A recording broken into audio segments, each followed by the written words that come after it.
Yun. Good day mga katusunra. Yes po, meron po tayo rito nga 32 Smart TV na may Bluetooth mga bossing. 32 Smart TV na may Bluetooth. Frameless na rin mga boss.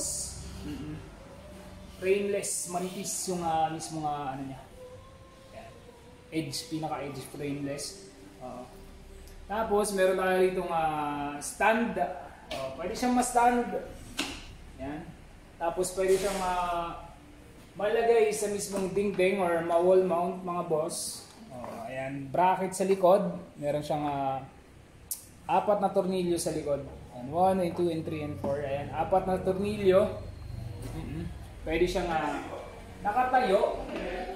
Pwedeng nakadikit sa mismong dingding. Ganun. Kahit wala ng stand kung halimbawa kung i-wall mount yan. Dito tayo sa ilalim munang rito. Ilalim mga boss, dito yung tagusan ng speaker. Itong dalawang magkabilaan, tsaka sa dito. Ito naman mga boss is on and off switch mga bossing. On and off switch.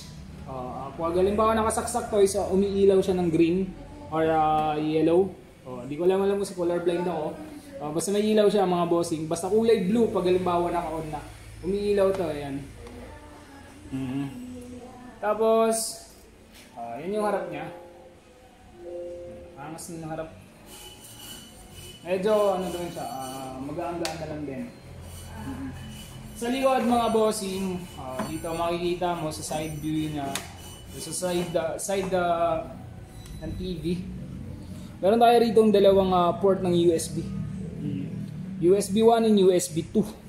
Tapos audio video mga bossing, AV1, audio video 1 sa audio video 2. Dalawang klase sa may mga diyan, sa may mga DVD or TV box, pwede na siyang ilagay rito.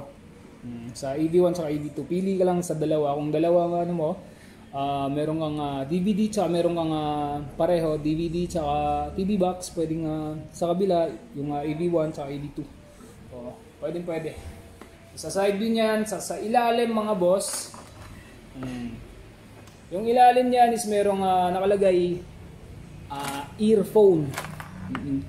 Earphone nakalagay ito.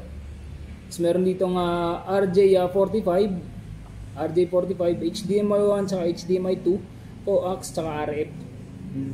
Itong 3.5mm na nakalagay dito, earphone nakalagay mga boss. Yes po. Kung halimbawa is gusto mo mag-out ng audio ng mismong TV, pwede po siya rito sa 3.5mm na cable. Pwede siya ipasok dito. Kung gusto mo mag-out ng audio ng TV. Tapos itong RJ45, HDMI 1, HDMI 2, pwede po itong sa mga bago dyan, pwede po siyang kung gagawin yung monitor yung TV. CCTV monitor or pang monitor, pwede siya rito. HDMI 1, HDMI 2, tsaka RJ45, itong tatlong to. Ito sa pang computer to na itong RJ45BS po. Ayan. So, meron tayo rito coax. Itong coax mga boss is para din to. Sa may mga cable sa bahay. Yung cable na yung parang planggan na sa taas ng bahay yan. Para po yan sa may mga ganyan, para sa mas maraming channel, pang cable. Tapos itong RF, sa madaling salita, ito po is lagay ng antena. Sa local channel natin mga boss, kung gusto mo ng local channel antena. Ayan. RF nakalagay sa kanya. Antena mga boss. Ito view ng likod. Ayan. Sa TV na to mga bossing, yes po, yung eternal na ito is 8GB na. Yung mismong storage is 8GB. 8GB na rin. Tapos yung view sa screen is solid. Napakalinaw mga boss. Class A yung screen yan. Yung panel pala, Class A mga boss. Kahit sa view. Ayan. Kahit sa view pwede siya. Ayan. Kung makikita niyo mga boss, nung pagka-plug natin yan, may ilaw siya. Ayan. Dito yung yung mismong umiilaw. Tapos, pindutin lang natin sa ilalim. Pwedeng remote na rin. Pwedeng dito sa ilalim. Yung pindutan. Minsan 3 pindot, 5 pindot, depende sa ano. Pwedeng kahit long press lang pwede. Ayan. Kita mo pagkabukas, tusunara mga bossing. Eternal na ito is 8 gig na yung ano niyan, yung mismong ano ng TV. Yung TV is 8 gig internal. Pero may nagamit na rito 5.1 gig. Sobrang daming apps na kasi nakaka-install dito mga bossing. Ganyan, loading, tapos meron siyang Android na lalabas. Yung hardware na nakalagay dito is yung ano niyan, yung CPU mismo is Cortex A53 Cortex A53 na quad-core mga bossing. HDMI 2 tayo nakalagay. Pagka open mo kagad yung TV, naka-HDMI 2 siya. Pinutin mo lang yung home sa remote. Yan. Tapos, doon tayo sa Eternal mga bossing. Eternal, settings tayo. Ayan. Makikita nyo, yan, yung apps yan, sobrang dami na sa loob.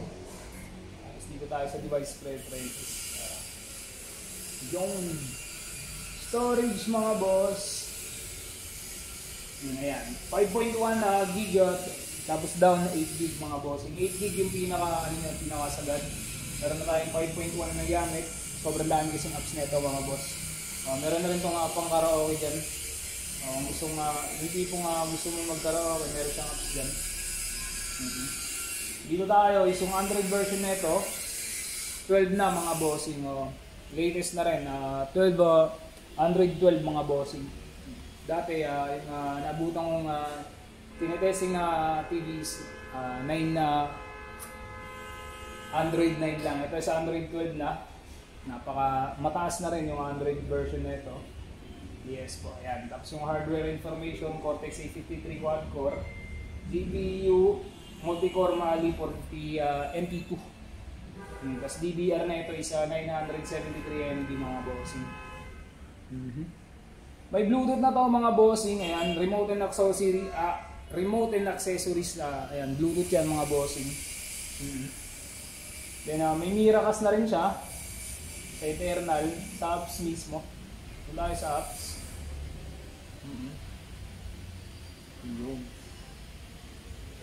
Miracast na, may YouTube na, kompleto na rin, may Google, ano na rin mga boss, may Google na, madaling salita, naka-Google.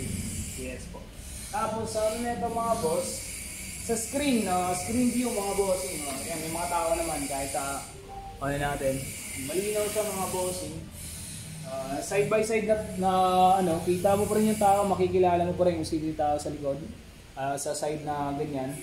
Tapos pag ganitong side, ayan, kita mo hindi siya malabo kahit nakaganyan yung TV or kahit nasa taas yung view. Ayan. Ayan.